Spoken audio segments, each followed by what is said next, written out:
ராஜாதி ராஜ ராஜ மார்த்தாண்ட ராஜ கம்பீர ராஜ குலஜன ராஜ பராக்கிரம ராஜ வைராக்கிய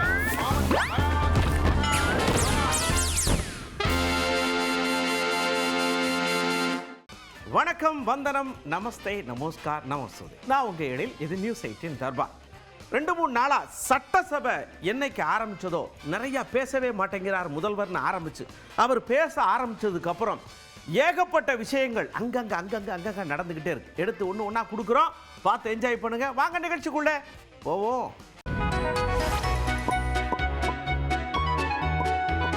செம்ம சீனுமா, நேரா செம சினிமாக்குள்ள போறோம்.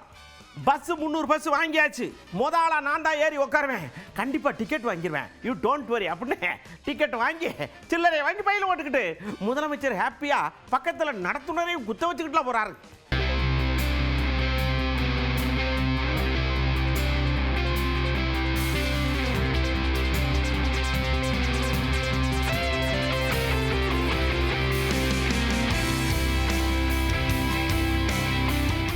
சரி, டிக்கெட் வாங்கியாச்சு. எங்க டிக்கெட் வாங்கியிருக்காரு அப்படின்னு எல்லாரும் யோசிப்பாடல. சடக்குன்னு பார்த்தா பெரம்பூருக்கு போகுது வண்டி. அப்ப பெரம்பூருக்கு தான் டிக்கெட் எடுத்திருக்காரு அப்படின்னு எல்லாரும் சிரிக்காங்க. முதல்வர் டிக்கெட் வாங்கினாரு. சரி, பின்னாடி இருக்க ஆளுங்கெல்லாம் டிக்கெட் வாங்கினாங்களான்னு செக் பண்ணா தெரியும்.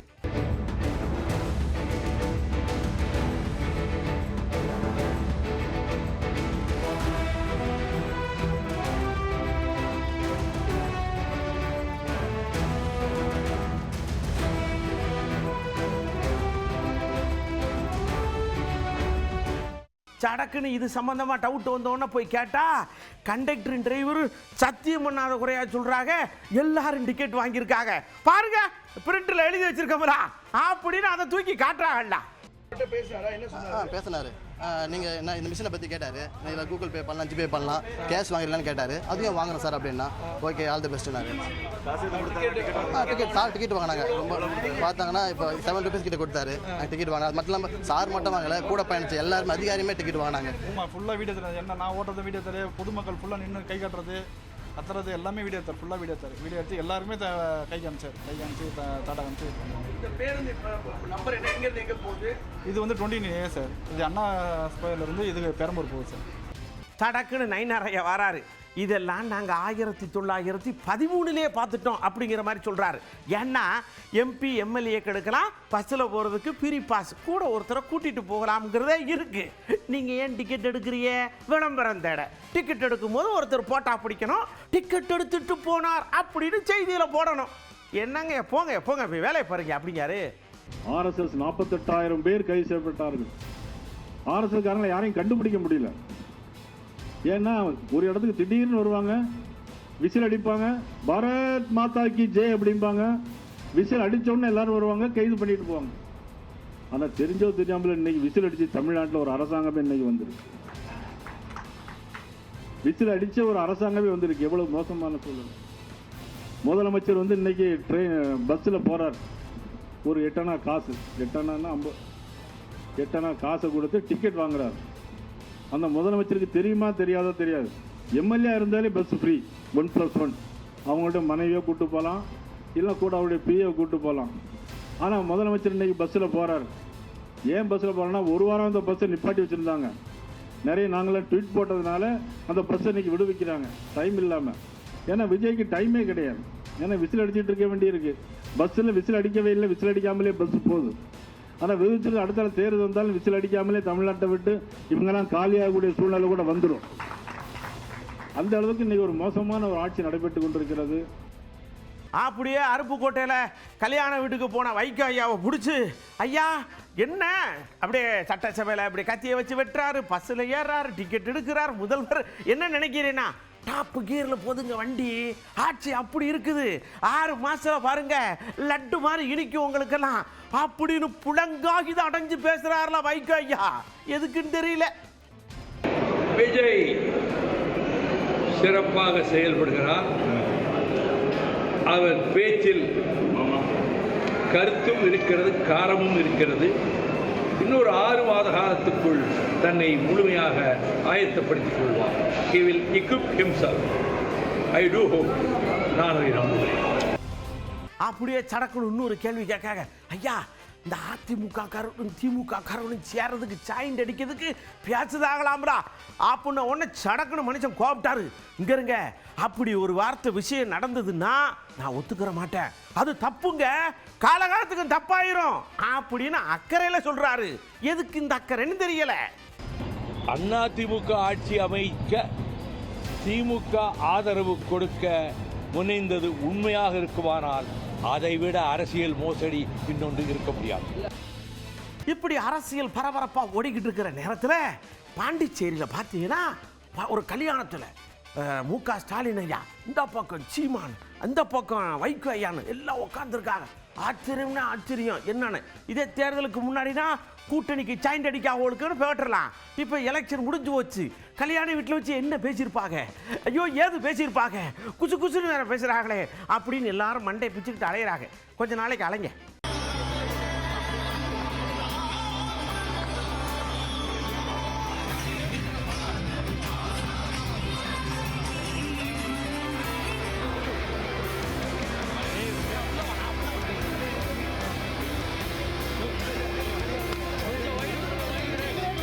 அப்படியே திருவாரூருக்கு ஸ்டாலின் ஐயா கல்யாணத்துக்கு போகிறாங்க. இப்போ தொண்டர்களை குஷிப்படுத்துகிற முக்கியமான வேலையில் ஸ்டாலின் ஐயா இருக்காங்க. அவங்களுக்கு திருவாரூர் போய் மைக்கை பிடிச்சி பேசினாங்க. அப்படியே கணை வச்சு எங்கே அப்பாவை காணும்னு தேடுறவருக்கு நான் ஒரு விஷயம் சொல்கிறேன், கையெழுத்து எடுத்து பாருங்கள், எல்லா இடத்துலையும் அப்பா இருப்பேன் அப்படின்ற மாதிரி சொன்னார். பதில் அங்கே போயிருக்கோம், என்ன சொல்லுவாங்களோ தெரில. நாட்டில் எனக்கு எத்தனையோ ஏராளமான பிரச்சனைகள் இருந்துட்டு இருக்கு. ஒரு பக்கம் மின்வெட்டு பிரச்சனை, இன்னொரு பக்கம் டெல்டா மாவட்டத்தில் விவசாயிகளுக்கு குறித்த நேரத்தில் தண்ணீர் திறந்து விட முடியல அப்படிங்கிற சூழ்நிலை. நீங்கள் ஒன்று என்னை பார்க்கணும், 2021க்கு பிறகு 5 வருஷம் ஆட்சி பொறுத்த போது ஒவ்வொரு ஆண்டும் ஓராண்டும் தவறாமல் நாம் மேற்கு நிலையை குறித்த நேரத்துக்கு முன்பே திறந்து வைத்திருக்கிறோம்.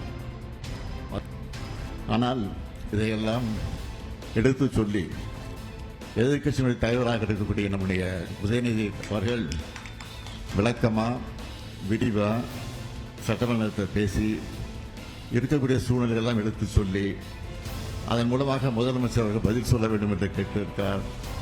ஆனால் சட்டமன்றத்தில் முதலமைச்சராக இருக்கக்கூடிய என்ன பதில் சொன்னார்?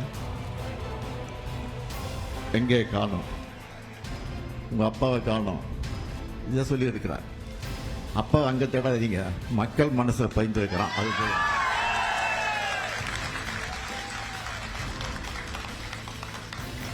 நீங்க தேர்தல் நடத்தமா இருக்கேன், மக்கள் தேர்தல் இடத்துல நிச்சயமா நான் முதல் ஆளா நிற்பேன். சட்டமன்றத்தில் நான் இருந்தாலும் இல்லாவிட்டாலும் இன்னைக்கு நான் மக்கள் மன்றத்தில் இருக்கிறேன் என்பதை மாத்திரம் சொல்கிறேன். இன்னொரு விஷயமும் சொல்றாருல, நீங்க எந்த விஷயம் பண்ணாலும் அது திராவிட மாடலை தான் அங்க சொல்லும். அங்க திராவிட மாடல் சொல்லும் பொழுது அப்பாவாகிய நான் அங்க இருப்பேன், எந்த ஸ்கீம் எடுத்தாலும் அங்க இருப்போம்ல, தொலைநோக்கு பார்வையோட செஞ்சு வச்சிருக்கோங்க. ஆமா, மகளிருக்கு கலைஞர் உரிமை தொகையாக மாதம் 1000 ரூபாய் வழங்கப்படும் கையெழுத்து போட்டிருப்பான். அங்க ஸ்டாலின் இருப்பான். புதுமை பெண் திட்டத்தின் மூலமாக மாதம் மாதம் 1000 ரூபாய் வழங்கப்படும் என்ற அந்த கோப்பை பாருங்க, அதுலேயும் மு.க. ஸ்டாலின் கைது போட்டிருப்பான். தமிழ் புதல்வன் திட்டம் 1000 ரூபாய், அதில் ஸ்டாலின் இருப்பான். ஆக எங்கேயும் தேடிட்டு இருக்க அவசியமே இல்லை, கோட்டையிலே இருக்கிறேன், நான் தான் ஆட்சியில் இருக்கிறேன். இன்னும் சொல்றேன், அண்ணா சொல்லியிருக்க ஒரு முறை சொன்னார், அண்ணா சொன்னார், தமிழ்நாட்டிற்கு தமிழ்நாடு என்ற பெயரை சூட்டி இருக்கிறேன், இது போது எனக்கு வாழ்க்கையில். ஆக நான் ஆட்சியில் இருந்தாலும் இல்லாவிட்டாலும் தமிழ்நாடு என்று பெயர் சொல்றதுக்கு என் பெயர் இருக்குன்னு சொல்லியிருக்கிறாரு. அது மாதிரி மகளிர் உரிமை திட்டம் இருக்க வரைக்கும் இந்த ஸ்டாலின் தான் முதலமைச்சர். அப்படியே அந்த மேடையில் ஆர் ராசா பயங்கர கோபத்தில் இருந்திருப்பார். இன்னைக்கு வெட்டு ஒன்று துண்டு 2 எல்லாத்தையும் முடிச்சு விட்டுலாம் அப்படிங்கிற மாதிரி மைக்கை பிடிச்சி அந்த ஒரு கம்யூனிஸ்ட் ஐயா இருக்காங்கல்ல, அந்த ஐயா இந்த கூட்டணி கிடையாது ஒன்றும் கிடையாது என்னென்னமோ பேசுறாரு. அவருக்கு நான் ஒன்று சொல்றேன், ஆமாங்கன்ற மாதிரி ஒரு விஷயம் சொல்றாரு. என்ன சொல்றாருன்னு கேளுங்க. எனக்கு ஒரு லாஜிக் புரியல. ஒரு கம்யூனிஸ்ட் கட்சியுடைய தலைவர், இந்த கம்யூனிஸ்ட் கட்சி இன்னொரு கட்சி தலைவர் சொல்றாரு திமுக கூட்டணியே இல்லை, திமுக கூட்டணி நீங்க இல்லைன்னு சொல்றதுக்கு உரிமை இருக்கு, கூட்டணியே இல்லைன்னு சொல்றதுக்கு நீங்க என்ன கூட்டணி, உங்களுக்கு என்ன அதிகாரம் இருக்கு, எதுக்கு இந்த அதிக பிரசங்கம்? எங்க கூட்டணியில என்ன இருக்கு? 60 இயக்கங்கள் இருக்கு, ஆதரவு கொடுத்த இயக்கங்களே எனக்கு நிச்சயமா இருக்கு. தினமும் வந்து தலைவரை பார்த்துட்டு போறாங்க. நேற்றைக்கு சென்னையில இருந்து வந்தோம், மீண்டும் வருவோம் தலைவா. இது கட்சிக்காரங்க தாய்மார்கள் வராங்க, தலைவா நாங்கள் இருக்கிறோம், உங்களை கோட்டையில் உட்கார்ந்து எங்களுடைய வேலை. இன்னொருத்தர் வந்து தமிழ்நாட்டு மக்களுக்கு என்ன ஆயிடுச்சு, வெக்கமா இருக்கு. இன்னொரு தாய் வந்து சொல்லுது, கையில கட்டத்துக்கு ஒரு குழந்தை, கையில ஒரு குழந்தை, உடம்பை பார்த்து கொள்ளுங்கள் தலைவா, தமிழ்நாடு உங்களை நம்பி இருக்கிறோம். இத்தனையும் காரணம் பேசுவோம். இவ்வளவு பெரிய எரிச்சிருக்கு.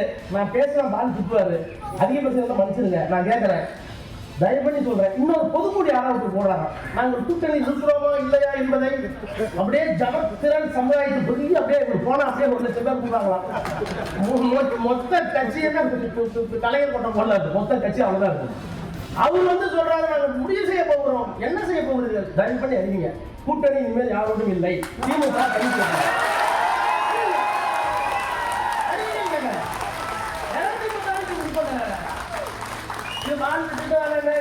திமுக தமிழ்நாட்டை காப்பாற்ற வழி இல்லை. யாரை நம்பி நான் இல்லை. பெரியார், அண்ணா, கலைஞர் அத்தனை மொத்த உருவத்தில் உங்களில் பார்க்கிறோம். முத்தரசன் ஐயா மைக்க பிடிச்சார். இங்க பாருங்க ஐயா, அரசியல்ங்கிறது இங்கிட்டு ஒரு கரை அங்கிட்டு ஒரு கரை.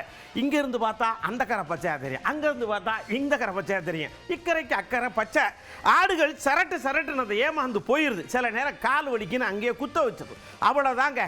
நான் பொதுவா சொன்னேன், மணமகள் வாழ்த்துக்கள், நல்லா இருங்க, நீடூடி வாழுங்கட்டு அவர் வாட்டுக்கு இறங்கி சாப்பிட்டு ஓடியா விட்டார். ஆற்றுப்படுகையில் ஆடு மாடுகள் மேய்ந்து கொண்டு இருக்கும். அங்கேதான் மேயும். திடீர்னு அந்த பக்கம் கரையை பார்க்கும், இந்த பக்கத்தை விட அந்த பக்கம் கொஞ்சம் பசுமையாக தெரியும். இக்கரைக்கு அக்கறை பச்சை என்று சொல்லுவார்கள்.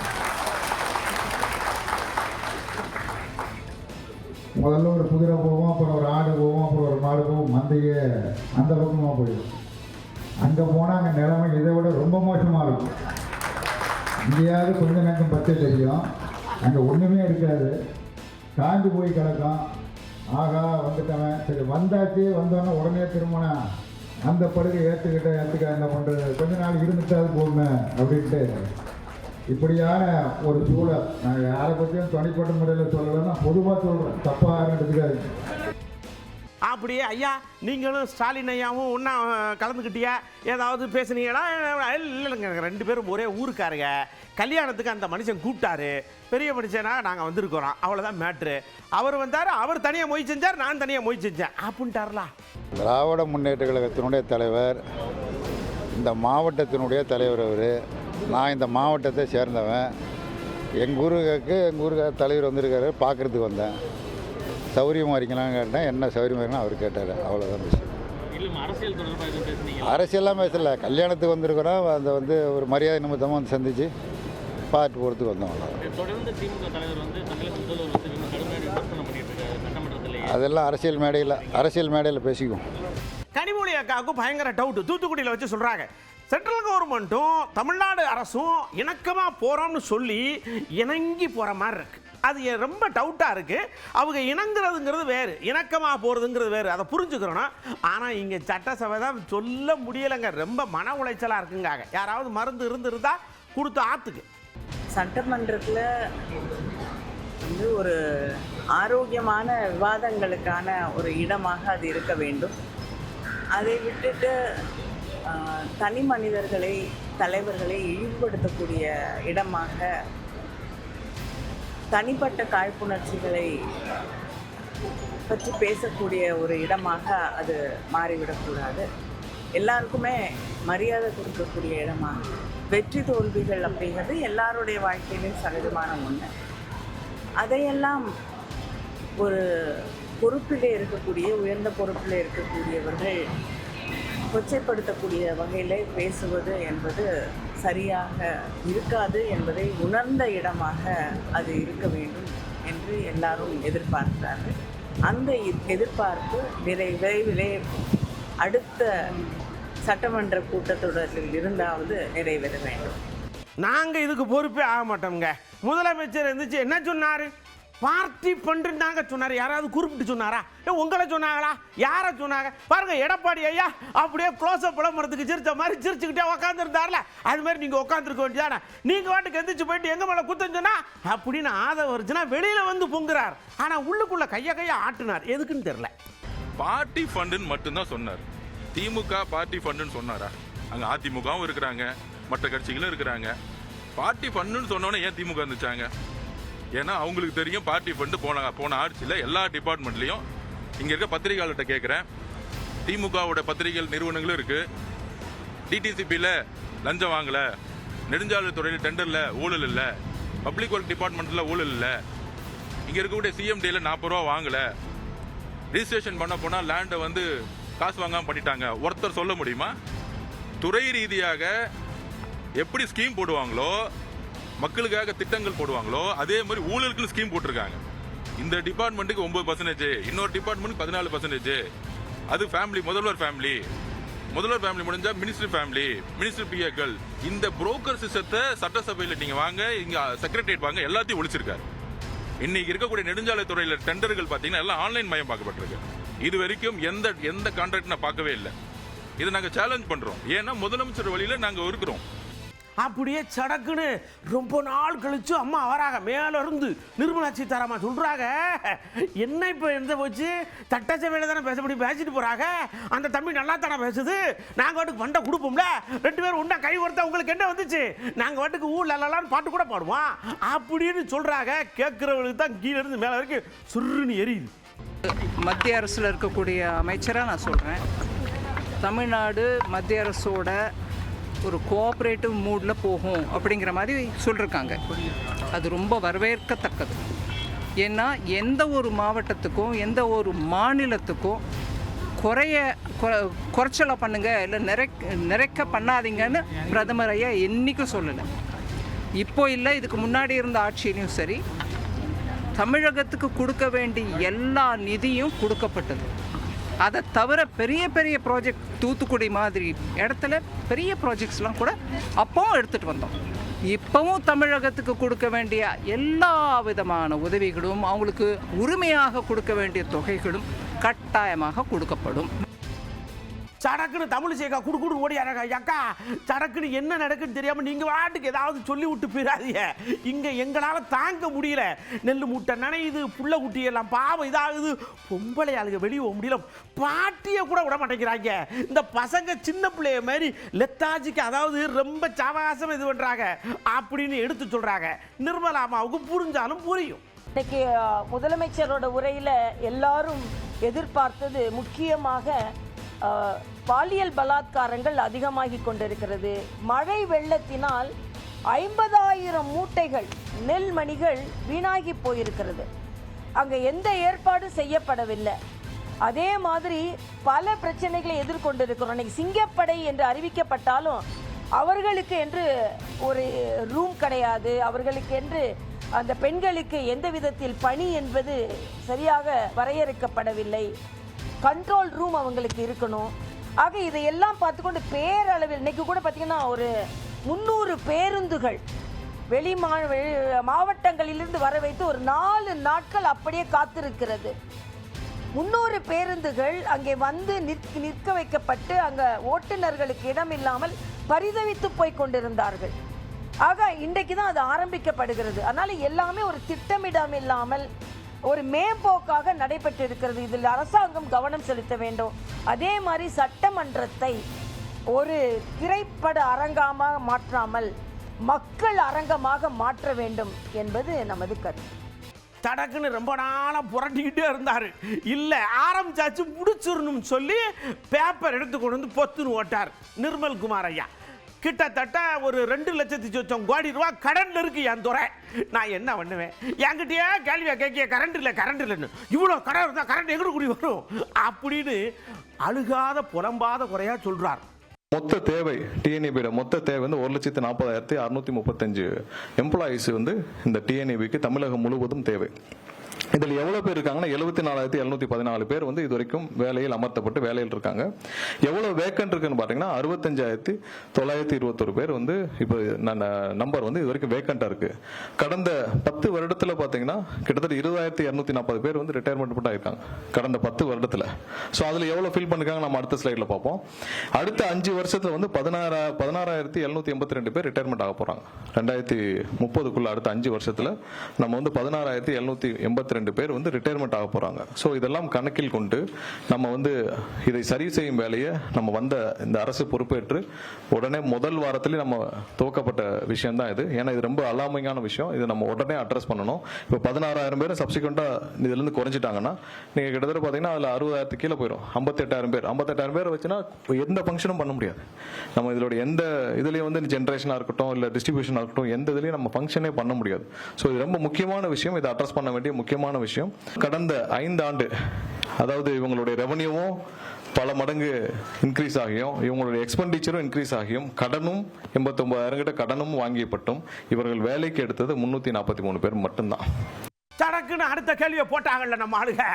அப்ப இவ்வளவு கடன் இருக்கு, உங்களால ஒன்றும் பண்ண முடியாது, கரண்ட் பிள்ளை ஏத்த தானே வரிய அப்படின்னு கேட்டா, ஐயா கோர்த்து விட்டுறாதிய, இந்த வருஷம் கண்டிப்பா ஏத்த மாட்டோம், புதுசா வந்திருக்கோம்ல அப்படிங்காங்க. அப்ப அடுத்த வருஷம் ஏத்துவீடும். இந்த வருஷம் டேரிஃப் ரிவிஷன் கிடையாது.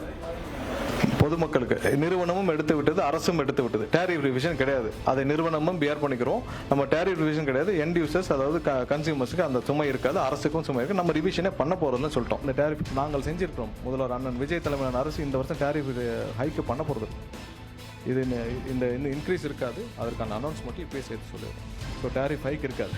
அந்த அதிகபட்சமாக 6% இந்த வருஷம் நம்மளுடைய இது படி பார்த்தீங்கன்னா இண்டெக்ஸ் படி நம்ம வந்து 3.57 நம்ம இன்க்ரீஸ் பண்ணியிருக்கோம். அதை செய்ய போவது கிடையாது. ஸோ இந்த வருஷம் அதுக்கான கையெழுத்துகள் எடுப்போவதில்லை. அதை நிறுத்திருக்கோம். ஏதாவது அவங்க வேறு ஏதாவது அடுத்த ஆக்ஷன் சொன்னாங்க நம்ம பார்த்துக்கலாம். பட் இந்த வருஷம் அதை செய்ய போவதில்லை. குடுன்னு இப்பயும் தமிழிசேக்கா உள்ள வராங்க. நீங்கள் இந்த வாங்கினாங்கல்ல, இந்த மின்மாற்றி வாங்கினாங்க, அது வாங்கினா எல்லாம் இதாக இருக்குது, பழசா இருக்குது, ஊழலாக இருக்குன்னு சொன்னீங்கல்ல, கண்டுபிடிச்சி சடக்குன்னு நடவடிக்கை எடுத்து கைப்பற்றி செயலில் தள்ளி விடுங்களேன், அப்படியே விட்டுற போறிய அப்படிங்காங்க. அக்காவுக்கு ஏன் இந்த கவலைன்னு தெரியல. இன்னைக்கு ஒயிட் பேப்பர் கொடுக்கட்டும். ஒயிட் பேப்பர் கொடுக்குற நேரத்தில், வெள்ளை பேப்பர் கொடுக்கின்ற நேரத்தில் கரண்ட் கட் இல்லாமல் வெளிச்சமாக தமிழ்நாட்டை வைக்க வேண்டும் என்று நாம் கேட்டுக்கொள்கிறோம். அவங்க சொல்கிறாங்க ஒரு 4.5 லட்சம் டிரான்ஸ்ஃபார்மர்கள் இருக்குது, அதில் 25% டிரான்ஸ்ஃபார்மர்கள் 20 ஆண்டுகளை தாண்டியது அப்படின்னு சொல்கிறாங்க. ஆனால் அதே நேரத்தில் அதில் உள்ளே நடக்கின்ற ஊழல்கள், அங்கே உள்ள வேலை வாய்ப்புகள், அங்கே இன்னும் பார்த்தீங்கன்னா 75,000 வேலை வாய்ப்புகள் இருக்கிறது. இங்கே 400 வேலை வாய்ப்புகள் தான் கொடுத்துருக்குறாங்க. அதனால் அந்த நிறுவனத்திற்குள்ள தவறு நடந்தது கண்டுபிடிக்கப்பட வேண்டும், வெள்ளை அறிக்கை கொடுத்திருக்கிறது. ஆனால் வருங்காலத்தில் எந்த தவறும் நடக்காமல், எந்த மின்வெட்டும் இல்லாமல் எல்லோருக்கும் கிடைக்க வேண்டியது கிடைப்பதற்கு வழி செய்ய வேண்டும் என்றும் நாம் கேட்டுக்கொள்கிறோம். வந்தார்ல நம்ம செந்தில் பாலாஜி ஐயா, முன்னாள் மின்சாரத்துறை அமைச்சர். இங்கே வருங்க, நாங்கள் பொறுப்பேற்கும் போது கரண்ட்டு இது வந்து சாக்கடிச்சா கூட மேலே எந்திக்காத அளவுக்கு கீழே படுத்து கிடந்து கோமால. எங்கள் ஐயா வந்து தான் ஃபண்டெல்லாம் ஒதுக்கி நாங்கள் ஹை வோல்டேஜ் ஷாக் கொடுத்து டபக்குன்னு தூக்கி நிறுத்தினோம். இப்போ அது ஓரளவுக்கு ஓடிக்கிட்டு இருக்கு. இப்போ நீங்கள் பேசுகிறதுக்கு காரணம் எங்கள் ஐயா தான். மானாவாரியாக பேசாதீங்க. ஏகப்பட்ட விஷயங்கள் வெள்ளை அறிக்கையில் மிஸ் ஆகிருக்கு, பார்த்துக்கிடுங்க. வெறும் வார்த்தையில் மாற்றம் என்று சொல்வதற்கு பதிலாக கல்வியில், மருத்துவத்தில், தொழில்துறையில், மின்சார வாரியத்தில் இந்த மாற்றத்தை கொடுக்க போகிறோம், இது எங்களுடைய ஸ்டாண்ட், இது எங்களுடைய பாலிசின்னு சொன்னால் நீங்களும் தெரிஞ்சுக்கலாம், நானும் தெரிஞ்சுக்கலாம், மக்களும் தெரிஞ்சுக்கலாம். அதனால் தமிழ்நாடு மின்சார வாரியத்தை பொறுத்தவரை இன்று மின்துறை அமைச்சர் வெளியிட்டிருக்கக்கூடிய வெள்ளை அறிக்கை கடந்த 5 ஆண்டுகால திராவிட மாடல் ஆட்சியினுடைய திட்டங்களை அச்சடித்து வெளியிட்டிருக்கின்றார். அதில் நாங்கள் 5 ஆண்டுகள் செய்த மிக சிறப்பான பணிகள், எங்களுக்கு வழிகாட்டிய கழகத் தலைவர், திராவிட மாடல் ஆட்சியினுடைய நாயகர் மாண்புமிகு தளபதி அவர்கள் கொடுத்த தைரியம், ஊக்கம், நிதி, அத்துணை வளர்ச்சிகளையும் உள்ளடக்கிய அந்த வெள்ளை பேப்பர், அந்த வெள்ளை பேப்பரில் எவ்வளவு இழப்புகள் என்பதையும், நாங்கள் எவ்வளவு குறைத்திருக்கிறோம், என்ன நடவடிக்கை எடுத்திருக்கிறோம், என்ன கட்டமைப்புகளை உருவாக்கி இருக்கின்றோம், என்ன புதிய திட்டங்களை செயல்படுத்தியிருக்கோம் என்பதையெல்லாம் மிக தெளிவாக குறிப்பிட்டிருக்கின்றார்.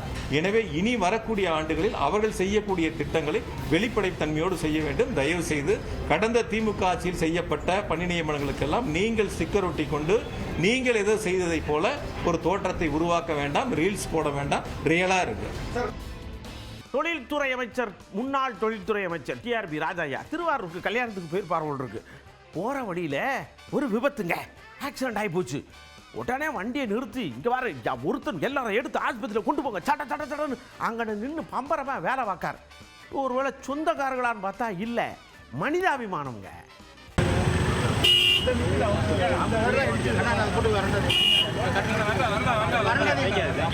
கட்டி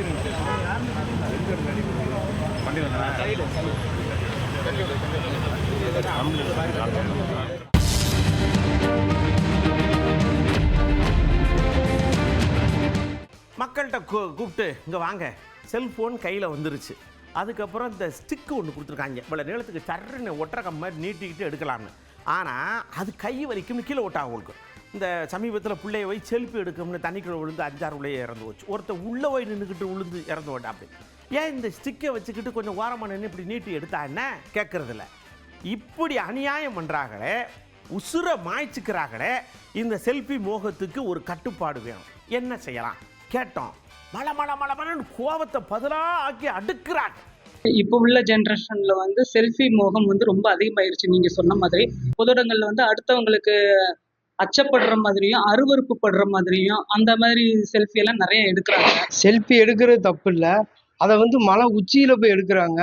அவங்களோட உயிர் ஆபத்து மட்டும் இல்லை, மற்றவங்களோட உயிரை ஆபத்து ஆக்குறாங்க. இந்த வண்டியில போறது அதெல்லாம் வந்து லைவ்ல போட்டுக்கிறாங்க. இதெல்லாம் வந்து அவங்கள மட்டும் பாதிக்காது, மற்றவங்களையும் சேர்த்து பாதிக்கும். இந்த சைலன்ஸ் இல்லாத பைக்கில் வச்சு டப்புன்னு அடிச்சுட்டு போகிறாங்க. அதை அவங்க செல்ஃபி எடுத்துகிட்டே போகிறாங்க. செல்ஃபி எடுத்துகிட்டு போகும்போது ஃப்ரண்டில் எந்த வண்டி வருது, எங்கிட்ட என்ன வண்டி வருது, இப்போ முன்னாடி நடந்து போகிற பாதையிலே முதியோர் போக முடியல, வர முடியல. இவங்க அந்த சைலன்ஸோடைய ஆரத்தை சத்தத்தை கேட்டாலே அந்த ஹார்ட் பேஷண்ட்டுக்கு ரொம்ப பாதிச்சிருது. இன்னொன்று, அந்த மலை உச்சிக்கு போகும்போது செல்ஃபோன் அலௌடு கிடையாது அப்படின்னு ஒரு இது இருந்தால் பிள்ளைகள் கொஞ்சம் யோசிப்பாங்க. ஒரு காலகட்டத்துக்கு அப்புறம் பிள்ளைகள் யோசனை பண்ணி தான் எல்லாமே நடந்துக்கணும். சுற்றுலா வருபவங்க வந்து அரசு அறிவித்த விதியின்படி நடந்துக்கிட்டால் பரவாயில்ல. செல்ஃபி மற்றும் குளிக்கக்கூடாதுங்கிற இடத்துல எல்லாம் வந்து குளிச்சுட்டு இந்த மாதிரி எல்லாம் இருக்கிறாங்க. ஆழம் எதுன்னு சொல்கிறது தெரியறதில்ல. நிறைய பேர் வந்து ட்ரெயின்லேயும் அதுக்கப்புறமா அந்த நீர்வீழ்ச்சி அந்த மாதிரி ஆபத்தான இடங்கள்லாம் வந்து செல்ஃபி எடுக்க வராங்க. வீடியோ எடுக்கிறது பிரச்சனை இல்லை, இருந்தாலும் நம்ம உயிர் முக்கியம். அது வந்து அவங்கவுங்க குடும்பத்துக்கு தான் அது இழப்பாக ஏற்படுது. இழப்பு அவங்க வீட்டுக்காரவங்களுக்கு தான் இழப்பு, அந்த போறவங்க வீட்டுக்காரனுக்கு தான் இழப்பு. இந்த இடத்துலலாம் நீங்கள் யாரும் நிற்கக்கூடாது அப்படின்னு சொல்லி நம்ம ஒரு போர்டு வச்சோம்னா அதுக்கு மீறி பண்ணானா அவங்களுக்கு ஃபைன் கூட போடலாம் இல்லை சார். இந்த ரீல்ஸ் வச்சு சமூக வலைதளங்களில் பயன்படுத்துகிற நிறுவனங்கள் வந்து அந்த ரீல்ஸ் முகத்தால் பாதிக்கப்பட்டவங்களுக்கு இழப்பீட்டு தொகையாக கொடுக்கணும். அரசு அதிகாரிகளும் சரி, காவல்துறைகளும் சரி, அந்த தடை செய்யப்பட்ட இடத்துல வேலி போடுறது, ப்ளஸ் வந்து பதாகைகள் வைக்கிறது, அந்த இடத்துல காவல்துறை அதிகாரிகள் ரோந்து போகிறது, அரசு அதிகாரிகள் 24 மணி நேரமும் அதை மானிட்டர் பண்ணுறது, இந்த மாதிரி பண்ணோம்னா அந்த மாதிரி ஒரு நடக்கிற சம்பவத்தை தடுக்கலாம். சட்டசபையாக இருக்கட்டும், இல்லை வெளி உலகமாக இருக்கட்டும், எதுவாக இருந்தாலும் நம்ம வாழ்க்கையோட அது அட்டாச்சில் ஓடிக்கிட்டே இருக்கும்.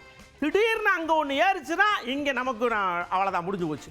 இந்த மாதிரியான விஷயங்களோட நம்ம தர்பாரில் எப்பயுமே இணைஞ்சிட்டே இருப்போம். தொடர்ச்சியாக தர்பாரில் இணைஞ்சு உங்களை நீங்கள் சந்தோஷப்படுத்திக்கோங்க. அடுத்த தர்பாரை ஏகப்பட்ட விஷயத்தோடு நான் உங்களை சந்திக்கிறேன். அதுவரை கண்டிப்பாக உங்களிடமிருந்து விடைபெற்றுக் கொள்கிறேன். அன்பு நண்பன் எழில். வணக்கம். டப்புனு சுவிட்ச் ஆஃப் பண்ணிட்டு போய் படுத்துடணும். ஆமாம்.